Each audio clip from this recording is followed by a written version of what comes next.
naramdaman mo nung sinabing, mauna na muna yung pangarap ng mga kapatid mo? Siyempre, iyak ako. Bakit ikaw yung hindi? Kasi ako daw yung kailangan hindi ganun katalino. Pero ako yung mataas mangarap. Pupunta ako ng Manila. Dahil doon ako magiging successful.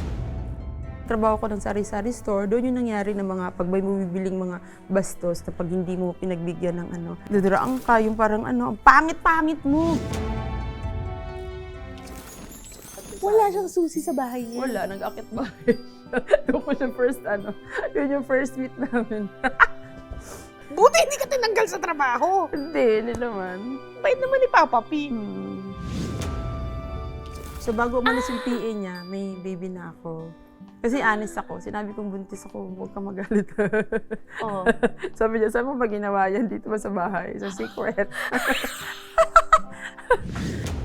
Kinukutsa ka ng iba, dinuduraan pa, ganyan. Tapos, ngayon, artista pa, malaking tao, di ba? Parang sikat siya, pero yung pagtrato niya sa'yo, Parang barkada lang. barkada lang eh.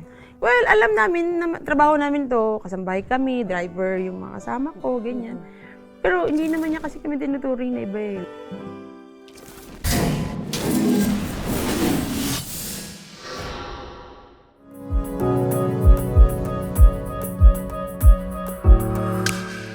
Nakilala natin siya bilang isa sa pinakamalapit sa puso ni Papa P, Piolo Pascual. Matagal siyang kasama ni Piolo Pascual. Siya daw yung yaya or personal alalay ni Papa P. Pero ngayon, meron na siyang sariling career. Kasama natin ngayon sa I Listen, si Moy. Hi, Moy! Hello po. Ganda-gandahan. Diba? Pag-girl ako Mahinhin po kami ngayong araw. Papalda-palda po ako ngayon. Papalda-palda. Yung huli ko nakasama si Moy, nanguhuli kami ng baboys. Oo, sa Pinasarap. Sa TikTok, Oo, diba? Sa Ang saya Pampanga nun. ba yun? Ang saya nun. Hindi sila lumabas. Good girl. Tama, Katawa. Yun. Pero hinhinan po tayo ngayon. Busilak ako ngayon. Busilak! Kasi may sinuot kasi ako sa event to. Sayang naman bago ko laban. Oh, di ba? Umiting High ko heels, na- high heels. Di ba? Huwag ko na ipakita. Di ba? Moy ba talaga pangalan mo? Hindi po. Parang ginawa na lang screen name. Screen name, Moy Bien. Totoo kong pangalan, May. Kasi Hatima ako eh. Hatima ako. Sabi niya, ay boring naman. Si Director, siya kasi Papa P gumawa nun. Boring daw yung pangalan kong May kasi marami na daw. Gawin na lang nating Moy. Moy Bien. Moy Bien. Diba? Nakakatawa. French? Diba? Diba? Oo. Moy Bien. Ay, Pero di. maayos. Spanish. Moy Spanish Bien. ba Moy Bien? Oo, yata. Oo, Spanish Yeah. yun. Bahala sila. Bahala sila. Ikaw ay taga-Pagadian. Yes po. Probinsya Parang probinsyana ka Pagadian, talaga. opo. Parang Pagadian, tapos may 1 hour pa na biyahe. Medyo malayo-layo, pero so okay na rin. malayo-layo. Ano, coastal? Ano, tipong mga mangingisda? Oo, mangingisda. Fishing community? Fishing, tsaka may bukid. Parang siya, balance. Okay. Mayroong palayan or mayroong mga root crops, Oo. tapos Ang tatay mo ay mangingisda. mangingisda. Noon, Tapos ang mama mo, housewife lang po. ilan kayo magkakapatid? 6 kami, pero yung kuya ko, yung pinakapanganay namin, wala na. Wala na Okay, siya. So, okay. 5 na lang. Okay. Pang ilan ka? Pang-4 po. Talagang lumaki ka talaga sa simpleng pamumuhay. Sobrang simple na umabot sa point na hindi kami paaral kasi siyempre walang pera. Wala namang bayad yung school talaga pag mga public lang. Kahit na walang pambayad, wala rin kaming pambaon. Wala kasing income yung parents ko eh. Walang work sila pareho. Kasi ang dagat naman, Oo, hindi diba? naman Laging consistent, may huli, hindi oo. naman laging may huli, lalo na pag bagyo. Tama. Pero nakapag-college ka, di ba? First year college po. Oo. Yun. Parang lahat yon kasi walang gastos, baon lang kailangan mo. Oo, Ganyan. oo. Pati baon wala kami. So, umabot, baon. high school ako, umabot ako sa point na kailangan ko mag-exam, pero since wala akong baon at yung, alam mo yun, yung pagka merong naiipon sa sako na bigas. Basta hindi ko alam Yung kung anong... durug-durug na. Oo, tapos Oo. parang ginawa ko para lang makapasok ako. Siyempre kasi gutom ka dahil mag-i-exam ka, hindi ka makafocus. Oo. Ginawa ko siyang lugaw, pero alam ko may halo na siyang mga... Bahala na, basta makapasok ako kasi kailangan ko mag-exam dahil Siyempre gusto kong mag-aral eh. Tsaka naglalakad daw kayo papunta. Oo. Walang transportation. Gaano Meron man, pero hindi kami. Lakad lang Gaano talaga. kalayo nilalakad mo sa Siguro school mo? mga 5 kilometers ata. 3 to 5 kilometers yung school namin. Hala. Pero porsigido talaga kami mag-aral, kami Mm-mm. magkakapatid. So, hindi lang kami nabiyayaan ng mga ano. So, nung lumalaki ka, ano yung iniisip mo na, kumbaga, fighting spirit mo para mag-aral pa rin? Pinaubaya ko kasi yung, kumbaga, sige, hindi na muna ako. Magtatrabaho muna ako para yung mga kapatid ko muna. Kasi sabi ng tatay ko, huwag ka munang mag-aral kasi pag sabay-sabay kayo mag-aral, hindi namin kaya. Pero, ando pa rin sa isip ko na pag natapos yung kapatid ko, mag-aral ako kasi gusto ko makatapos. Bakit ikaw yung hindi? Bakit ikaw Kasi yung ako daw kailangan yung hindi ganun katalino. Hala, ay. Kasi yung kapatid kong bunso, nag-sports siya, volleyball siya. Ako talaga as in, para akong, kumbaga, ako lang yung mahilig magluto. Kung wala kaming ulam, ako yung nasa gubat, naghahanap ng mga puso ng saging, mga kung ano yung papaya, kung ano yung pwede naming ulamin. Ako yung madiskarte, pero ako yung parang least na, parang anuhan ng parents ko na anuhin na, paaralin kita, ako yung gano'n. Pero ako yung mataas mangarap. Ako yung parang pupunta ako ng Manila. Dahil doon ako, magiging successful. Noon pa, ganun ako. Noon pa. Mm-mm. Ano naramdaman mo nung sinabing, mauna na muna yung pangarap ng mga kapatid mo? Siyempre, iyak ako. Iyak ako kasi sabi ko, parang wala naman tiwala yung ano. Tapos meron pa akong, dati, madiskarte ako eh. Bago ko, kunyari, magtitinda ako ng pandesal sa school, parang dadaan ako ng bakery, tapos yung pandesal dati, kunyari, 20 cent lang isang. Titinda ako para meron akong tubo. Tapos yung tubo ko, ko na naman. Yung mga harina ba, galing sa gobyerno, tapos gawin ko pulburon. Tapos ilalagay ko sa papel. Tapos ibenta ko piso-piso, isang gano'n. Para meron kang pambaon. Oo. Nung college ako, nag-first year college ako eh. Oo. Mga muna ako ng customer, yung mga tinitirhan namin bahay. Sa Monday, gusto nyo ba, isda, ganyan-ganyan. Nagbebenta ka rin. Oo, bago ko pumasok, sabi ko hintayin ko pa yung dumating yung kapatid ko para yung huli nila, i-deliver ko. May kaliskis-kaliskis ka bago pumasok ng room. Ng school.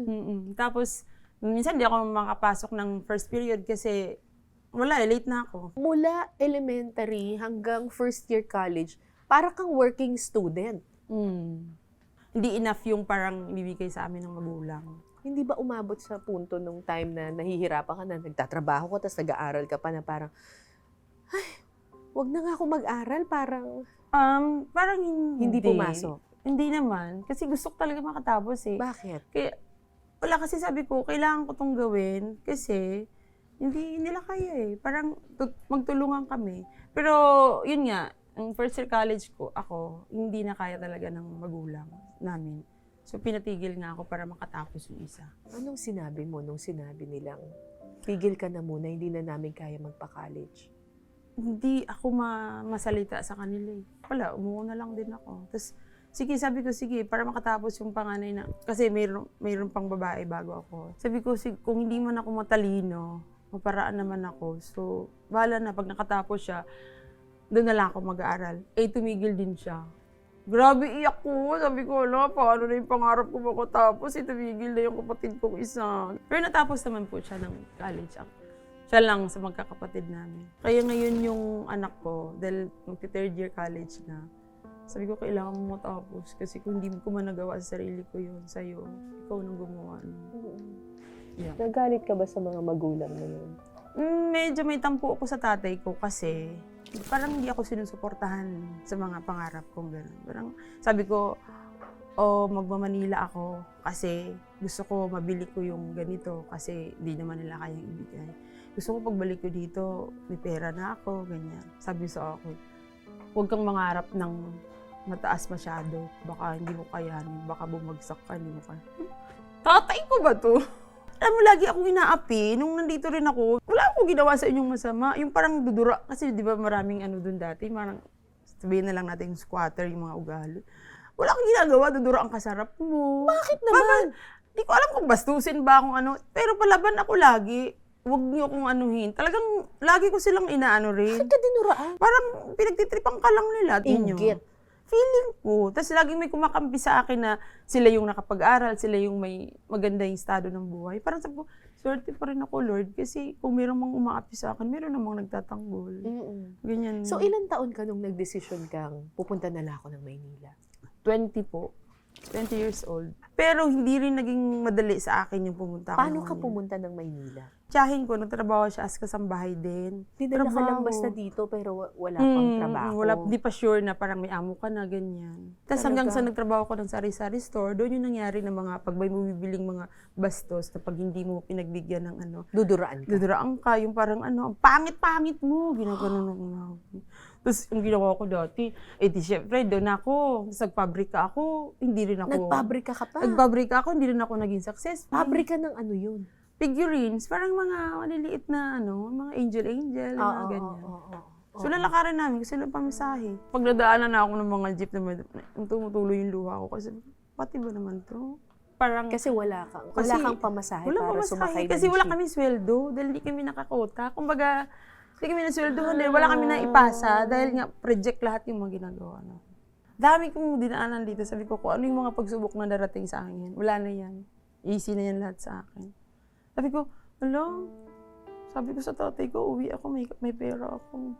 Parang hindi nangyari. So bakit hindi ka nga umuwi nung time na yun? Wala, hindi ko pa naabot yung gusto ko na parang, Hindi pwedeng umuwi. hindi pwede umuwi kasi nga promise sarili ko na, pakita ko sa tatay ko na hindi ako talunan. Hindi naman ako nag-aano sa kanya. Gusto ko lang i-prove sa kanya na nagawa ko yung gusto ko, na ito yung gusto kong sa buhay ko, hindi yung parang forever na lang. Ano yung pinaka hindi mo makakalimutang karanasan nung panahon na yon na bago ka nagkaroon ng trabaho na? Talagang sabi mo, Lord, bakit ba ganito? Yun, yung lagi akong parang kinukutsa ng mga tao. Sabi ko, ba't ganun? Tapos, titignan ko yung tsura ko sa salamin. Dahil ba hindi ako maayos manamit? Or, kasi tatawag lang, losyang mo, ganyan. Tsaka yung naglalakad kami nga galing sa pabrika, parang, grabe naman ang buhay. Pinaparusahan ba ako nito?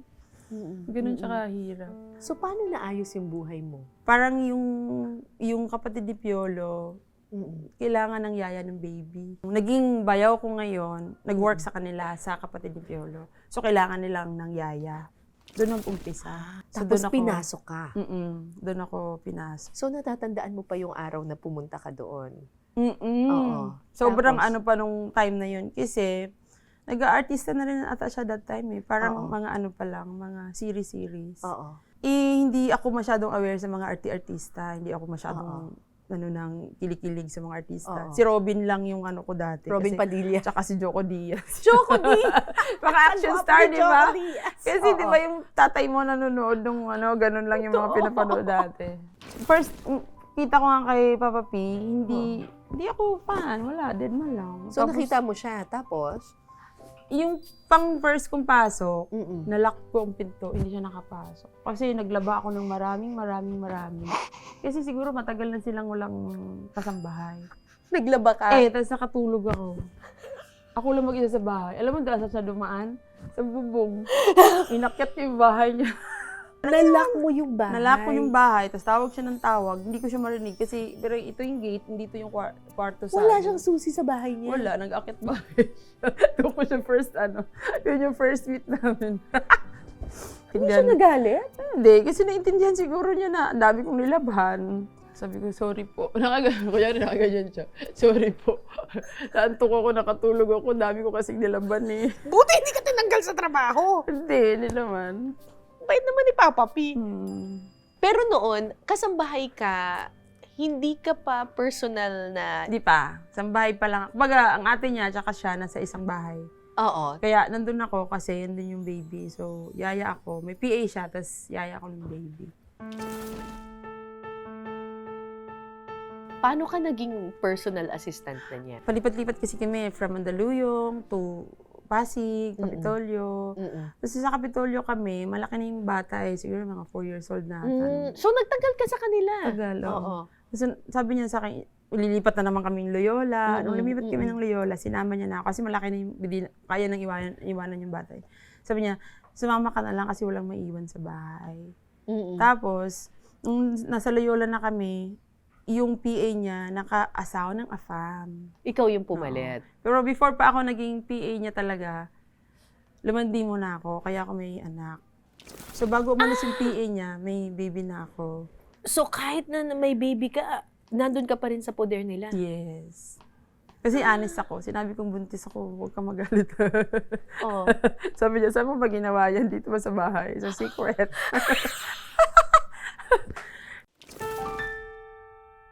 Siguro muna siya nagsalita ng ilang segundo. Sabi niya, okay lang yan, blessing yan. Sabi ko, ay, ang swerte ko naman. Oo. Kasi sabi ko, wala, kung uwi ako sa amin, paano yung anak ko? Kasi wala namang tatay. Correct, oo. O, Tapos? Yan, hindi niya ako pinauwi. Doon pa rin ako sa pero ginagawa ko pa yung trabaho ko. Hindi ako yung pabaya na, ay, buntis ako, hindi ako magbubuhat. Wala akong pakialam. Buhat ako ng buhat, dilig ako ng halaman, lampaso ako ng ganyan. So, nagtataka na lang siya, paano nalipat yung TV galing sa taas, sa baba? Galing sila shoot eh. Binuhat ko. Siya pa yung nagsabi, buntis ka, di ba? Oo, sabi niya sa akin, ano ginagawa mo sa buhay mo? Gusto mo ba malaglag yung bata? Bored ako wala ko magawa So, kasi sabi ko, ito na yung kapalit ko ng kabutihan na ginawa niya sa akin. Hindi nga ako pinawi, di ba? Nakakatuwa, no? Kasi nanggaling ka dun sa punto na kinukutsa ka ng iba, dinuduraan pa, ganyan. Tapos, ngayon, artista pa, malaking tao, di ba? Parang sikat siya. Pero yung pagtrato niya sa'yo, parang, ewan ko sa kwento mo ngayon, parang barkada. barkada lang eh. Kasi po, nung naging close na kami, parang hindi niya kasi kami tinuring na, well, alam namin na trabaho namin to, kasambahay kami, driver yung mga kasama ko, ganyan. Pero hindi naman niya kasi kami tinuturing na iba eh. Like, kuwari, sabay-sabay kami kakain. Talaga. Magluluto ako. Tapos ayaw niya ng parang kakain kayo ng kanya-kanya. Kasi family ang tao, sa family tayo dito. Kailangan sabay-sabay tayo kakain. Oo. Kasi nga, kasambahay, ibig sabihin, kasama sa bahay. Tapos kunya, iba yung kutsara, pare-pareho kami lahat. Wala, pare-pareho yung baso, pare-pareho yung kutsara, ganun. Wala siyang artist, ganun. Ilang years kang personal assistant? Yaya ang minsan tawag sa'yo. Yes. Bago po ako umalis, for almost 16 years. 16 years? Opo. Tagal, no? Ang tagal! Kaya, tagal. para na lang kaming ngayon, pag nagkikita kami, barkada as in. Minahal ka na magkapito ka pala sa nguso mo. So, ano nangyari? Versus mga... Nagkamali siya ng minahal. Mahal mo pa rin ang anak ko, no? Ha? Mahal mo. Sabi ko sa kanya, magpi-50 ka na, pag wala ka pa rin jowa, tayo na talaga. Baka kayo talaga ni Papa P ang magkakataluyan. Sabi niya, ako, parang magmamadali na lang siguro siya maghanap na Sabi ko, ano to? Galaw-galaw. 50 ka na, wala ka pa rin jowa. Kasi 50 na siya next year. Oh, or else, ako na lang. Ako na lang. Ano ka pa ba ng iba?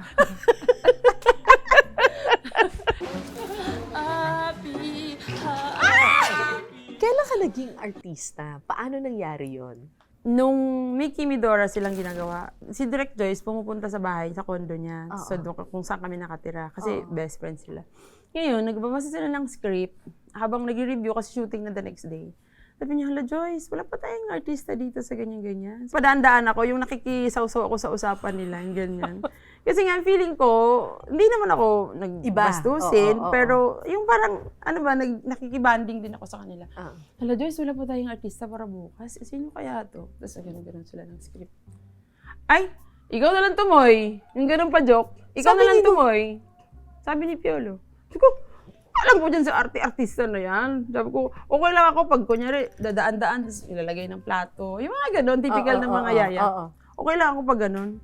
O sige, bukas shoot na, 9 a.m. call time. Sabi ko, patingin mo ng script kasi si Piolo dati, bago siya nagtitaping, pati yung script, binabasa ko. Bakit? Kasi, para alam ko yung continuity, lalo sa damit. okay, Wardrobe din ako okay. lahat na all around.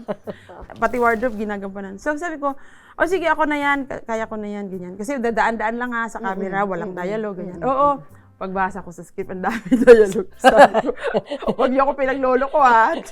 O di, nandun na nga ako. Oo. Di ba, film pa dati? Ayusin mo dyan, maubos yung film. Nagtitext, maayos ka, wag mong Tapos naman yung first day namin. Tapos dumating yung hala, malaki pala yung peldo dito. Sabi ko, hello? Siyempre, di ba, kasabahay ka, maiba naman yung sweldo mo, monthly yun, di ba? Nakita ko yung pag binayaran ako malaki. Okay na pala ako, sige, pag na yung next taping.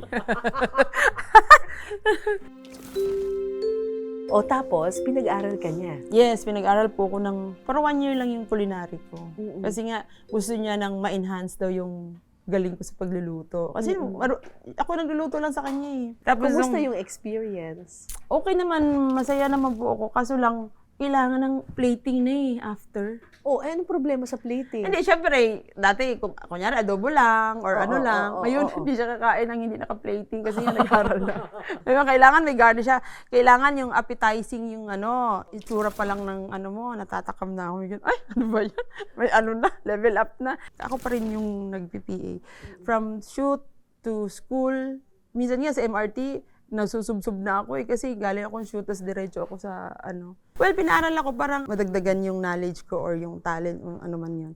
Pero kasi since wala siyang kasama, hindi ko siya pwedeng iwan dahil utang na loob ko rin naman sa kanya yung pag-aaral. So eto na, umuwi na akong probinsya, parang isang taon nata. Tapos meron siyang ini-endorse na mga damit, mga apparel. So pagkati yung kasambahay, sinasama kami dun sa kumuha kayong bag, mga damit, ganyan. Ay, tuntua naman ako kasi sabi ko, ay, hindi na ako maging losyang nito. Kumuha akong damit, ganda-gandahan naman ako, ganyan. So, nung umuwi ako sa probinsya, maayos-ayos na yung suot ko, hindi na igusgusin, ganyan. Medyo feeling ko maganda na ako. Nakita ko yung api sa akin nung elementary. Sabi ko talaga sino ka ngayon? At sinong maganda sa atin? Pero hindi ko na sinabi kasi baka may sabihin naman, ang yabang. Yabang naman ako. Kasi may dala na ako yung bag na galing sa sponsor niya. Buong ko, lahat, pati sandals. Total outfit. Oo, ganun. Tsaka yung api sa akin sa Kogyo, ganun din. Nilibre ko sila ng pagkain. Ito pera. Hindi naman ako yung parang sinasabi, inaapi niyo ako dati. Ngayon, dati kasi lagi akong nalilibre, tapos nagkapera ako, bumalik talaga ako sa Kogyo, nakagano. Pero sa isip-isip ko lang, ganun talaga ako. Ito pera, pang inom. Nagbabalik. Oo. Ganon! Gumaganti rin naman ako sa kabaitan ng ibang taong gumawa sa akin. Pero yung mga nangaapi sa akin, nakatayo lang ako. Kayo pa rin yan dyan sa lusak. Ako medyo nakaangat-angat na sa life. Diba? Gantihan ng kabutihan. Yes. Yes. Hindi ko Diba? naman sila nakikita. Parang tagal na rin ng taon, hindi na ako nakabalik doon. May kanya-kanya ng life. Yung tatay mo, pag uwi mo, na successful ka na. Wala. Parang bilang anak, hindi ka rin namang magtatanim ng parang sama ng loob Of talaga. course. Parang gusto ko lang na naggawa ko yung gusto kong pinangarap ko. Ganun lang. So, parang dati, hindi ako binibigyan ng pansin. Sila naman yun ngayon ng... hindi naman ako yung parang manunumbat. Pero at least nakikita nila na may kahit pa paano may angat-angat ng konti, di ba? Pero ikaw ang naging breadwinner ngayon. Opo. Pero meron naman akong kapatid na isa taong tumutulong din. Hindi ko nga alam kung nakakasama ba ang pagtulong sa kamag-anak or magulang. Masyado mo ba silang binibaby or... Kasi di ba hindi mo naman maalis sa atin. Paano pag wala silang bigas? Hayaan mo ba sila na Kaso lang, sasabi rin sa akin ng kapatid, ikaw kasi wala kang ginawa, kundi maya tumulong sa kanila. Saan ako lulugar? Hindi ko tutulungan. Mamatay sila sa gutom. So hanggang ngayon? Ngayon may sakit na rin yung tatay ko. So pati gamot, pati pang ospital. Sa dami kong, kasi anak ko, nag-college na, kung kahit konti, kung may maibigay ka, ayoko na lang magsalita ng... Kasi dati nakakasakit ka dahil bayaran at maya, hingi kayo ng hingi, ganyan. So, ayun, hindi ka na lang magsalita. Kung mayroon kang bibigay mo na lang. Yung anak mo, anong pangarap mo para sa anak mo? Makatapos po siya ng pag-aaral. Tapos, sabi ko lang sa kanya, anak, tapusin mo yung college mo. Tapos pag natapos ka na at magtrabaho ka, okay na ako. Yun na yung parang pinaka-ano ko sa buhay. Na-achieve ko na yung gusto ko. Ayaw mo na mag-aral, ikaw? Hindi na siguro. Pero yun nga, siguro nag-iisip na lang ako pag nakaipon ako na gumawa ng negosyo, maliit na ganyan. Para kahit pa paano may pangkuhanan ako ng pangangailangan ko. Financially. Kumbaga yung pangarap mo noon, sa anak mo na lang. Yes. Mahirap maging single mother.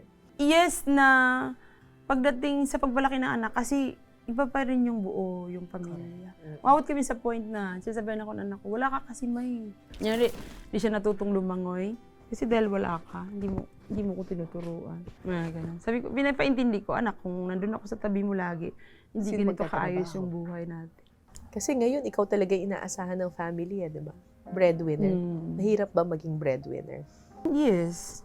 Mauubos yung pasensya mo. Siyempre, mauubos din yung ipon mo. Yung parang ganun. Pero, since matanda na yung magulang ko, feeling ko, sige, bahala. Pagdasal na lang natin ito. Marami akong bills na binabayaran every month, ha. Kung sabihin ko, ganito yung kasos ko. Pero hindi pa rin nila mag-gets yun, eh. Kasi siyempre, walang-wala nga sila. Saan sila lalapit? Mm-mm. Parang ganun. So, hindi ko kaya. Sabihin ko, wala akong pera. Ganun. Mm-mm. Kasi, ulit-ulit na yung eksena na ganun, di ba? So, kung hindi ko kaya, edi wala. So kung tutulong. Huwag nang manumbat. Wag naman naman. Masakit eh. Kahit ikaw nga minsan, humingi ka ng tulong sa ibang tao pag hindi ka binigyan, di ba? Masasaktan ka din. So ano naman pinapangarap mo pa para sa sarili mo? Meron akong ngayon na mga gourmet na ginagawa. Social gourmet. Yung nasa Oo. ano. Meron naman akong customers, pero hindi pa talaga siya yung talagang alam ng lahat, ganyan. Mm-mm.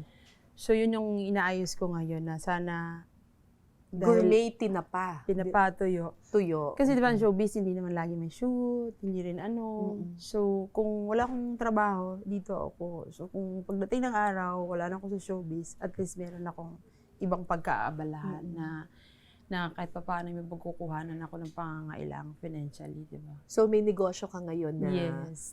ano yun, nakabote. Kabote siya. Gourmet Na. tuyo, Tuyo, tinapag, pastil, yung mga ganyan. Tapos marami pa akong parang iniisip na idadagdag kasi bibenta ko sa mga online. Oo. Mm. Para kung sakaling wala ng Di ba? career, yun yung babagsakan mo. Maraming nagsasabi na ang dahilan kung bakit ka naging successful ay dahil kay Piolo Pascual. Yes, sila naman po. Totoo naman yun, di ba? Yes, opo. Pero ang kalahati nun, or more than, Sipag din. ay sipag mo. Yes. Kasi kung kunyari, nandyan lang sila at wala ka rin ginawa, Correct. hindi mo rin naman maaabot yun eh. Talagang sipag, kapal ng mukha, pagtitiis. Kasi kung walang pagtitiis, hindi mo maabot. Minsan may hindi kami pagkaintindihan. Yes, PJ, yes. di ba? Oo. Tapos magsiself-pity ka na, kasi bakit ba ako hindi naging mayaman? Bakit ganito? Di ba? Dumating rin sa point na, bakit ganito? Kung makapagsalita. Di ba mga ganon? Kasi hindi naman laging maganda ang Correct. araw eh. Correct. Nasa tao pa rin yun. Yes. So, kasi sabi ko sa mga kapatid ko, so tiniis ko yun lahat para kahit pa paano, hindi na ako bumalik dun sa mahirap ng buhay natin noon. Totoo. Na hindi tayo kumakain. Minsan nag-aantay tayo kung may kakakainin ba tayong sa araw na to, ganyan. At para rin sa kanila. Yes. Kahit pa paano, sabi ko, ginawa ko naman to hindi para sa sarili ko eh. Para sa atin. Dahil ayun, wag na tayong bumalik dun sa hirap natin noon na kahit underwear, hindi mo mabili. Yung mga ganun. Nabilan mo na ba sila ng bahay? Yes po. Kasi nung survivor ako, may premyo ako doon, nakuha. Mga almost 1 million, mga 750, mga ganon. Ano ginawa mo doon sa pera? Bumili akong lupa, tapos unti-unti akong pinagawa ng bahay. Kasi Sa yung bahay probinsya? kasi yung bahay namin na dati nasa dagat, yung dagat yung ilalim. Tapos tulay-tulay ng mga kawakawayan lang, ganon. Iyon, sabi ko, bibili tayo ng lupa para umalis tayo dito. Kasi hindi siya maganda eh, hindi siya healthy kasi may basura, ganyan. So yun, doon na sila nakatira ngayon. Malaki yung bahay namin, hindi pa tapos, pero okay naman. Nung nakita mo yung bahay na nakatayo na, Nakakaiyak. Tsaka alam mo yun, yung parang lupa pa lang, nagpatayo na sila ng bahay kubo kasi yung parang sabi ko, may sarili na tayong lupa, hindi na tayo yung nakakitira kung saan-saan. Kasi dati kung may bahay man kami, pero hindi pa rin namin lupa. ang sarap ng pakiramdam. Pero ikaw, nung nakita mong may pundasyon na, may pader na, nandyan na. Happy ako. Sobrang happy. Tsaka ilang kwarto yung 5. Wow. 5, oo, malaki talaga siya. Naiyak Tapos, ka. oo naman po, kasi yung bahay namin dati, siksikan lang kami sa isang maliit, as in Isang liit kwarto. lang, parang 10 by 20, kasi maliit lang siya. Tapos, tuwing umuwi ako galing Manila, tumutulo yung bahay namin. Sabi ko, hala. Tapos ngayon, Malaki na, maluwag, pwede ng basketball sa loob. Kasi yung tatay ko, taas ng ceiling eh. Ang laki na siya. Sabi ko, pag umuwi kami tuwing Christmas, masaya. Pero alam mo kung anong na-realize ko? Hindi ka biniyayaan ng kayamanan sa salapi. Pero biniyayaan ka naman ng kayamanan sa tapang, tatag, diskarte. Opo. Kasi hindi lahat ng pinanganak na mayaman ay nagiging successful. Yes. Diba? Tapos, Hindi rin naman nakakatapos. Na at the end of the day, nasa tao rin yun eh. Diba? Ang maganda sa'yo, hindi ka nag-give up ever. Hindi talaga. Ginamit ko yung mga pagsubok na, yung mga kung ano yung sakit, ginamit ko yun para maging matatag ako. Yung parang, okay lang yan, kaya yan. Kasi bukas, pag nalagpasan mo yan, tapos, di ba, matatapos din ang lahat. Ganun ako katibay.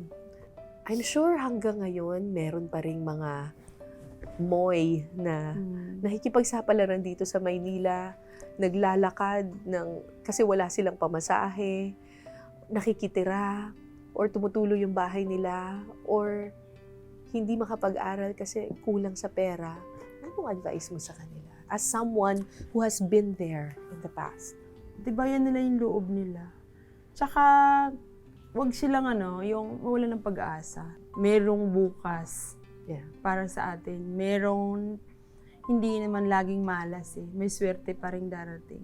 Magiging matatag. Tsaka, ako kasi yung parang advance yung thinking ko na hindi ako dito lang palagi eh. May bukas talaga na magiging masaya ako. Ma-achieve ko yung goal ko na ito yun eh. Pero malayo Pansamantala lang tong nangyayari sa atin ngayon. Pansamantala lang. Pansamantala lang. Kumbaga, Kailangan lang magpursige.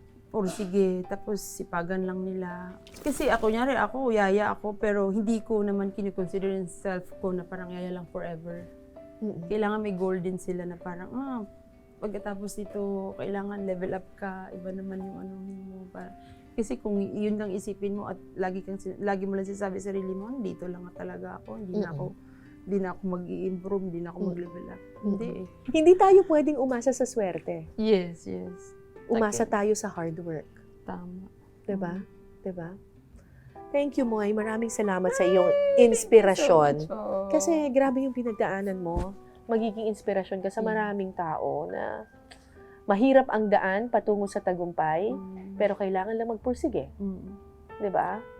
Yung mga nabibigay na swerte o yung mga tumutulong, ambag lang yan, tulong lang yan. Pero ang tunay na makakapagpatagumpay sa isang tao ay ang kanyang mismong pagpupursige at paghihirap sa sarili.